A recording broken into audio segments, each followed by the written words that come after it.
Bonjour, je suis Dr Haïma Jamal. Je suis hémato-oncologue au CHUM et directrice médicale de l'unité d'innovation thérapeutique au CRCHUM. À l'unité d'innovation thérapeutique, on s'occupe des patients en oncologie qui participent à des essais cliniques de phase précoce.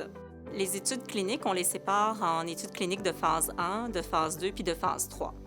La phase 1, c'est le moment où on va vraiment évaluer la toxicité du médicament dans le but de trouver la dose qui est tolérable chez l'humain.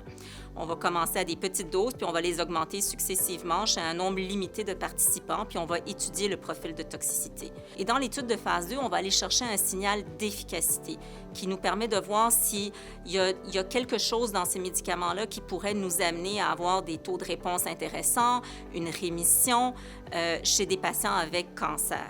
Une fois qu'on voit qu'il y a un signal d'efficacité et que le profil de toxicité est tolérable, on va aller en étude de phase 3, où là, on va comparer le médicament à un standard déjà approuvé, déjà accepté, déjà utilisé dans la population oncologique.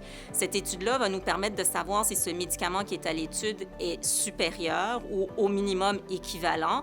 Donc, les futurs médicaments qui seront utilisés dans la population oncologique, ils passent à travers ce processus de développement. Les patients qui sont visés par les essais cliniques précoces de phase 1 et 2, c'est généralement des patients pour qui les traitements standards ne fonctionnent plus.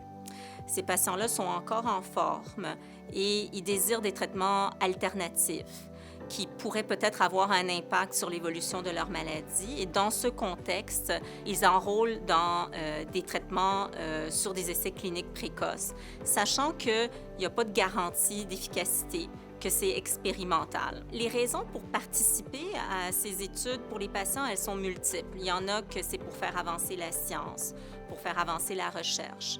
Il y en a, c'est parce qu'ils sont encore en forme, ils ont encore espoir qu'il y a peut-être quelque chose qui pourrait les aider. La plupart des gens ont lu sur la recherche clinique, ils comprennent que les traitements qu'ils ont aujourd'hui ont commencé quelque part. Ils veulent faire partie de cette évolution. Et il y en a qui le font pour des raisons très altruistes aussi. Il y a des critères d'éligibilité dans une étude clinique, des critères très sévères. À la fin de la journée, on évalue le patient dans son entièreté, sa capacité à tolérer les traitements, sa compliance, c'est-à-dire se présenter aux visites. Les études cliniques demandent beaucoup de visites, beaucoup d'examens, des biopsies supplémentaires. Donc, c'est vraiment un partenariat entre l'équipe et le patient en termes de qu'est-ce qu'il est prêt à mettre comme temps et comme énergie dans ce genre d'études.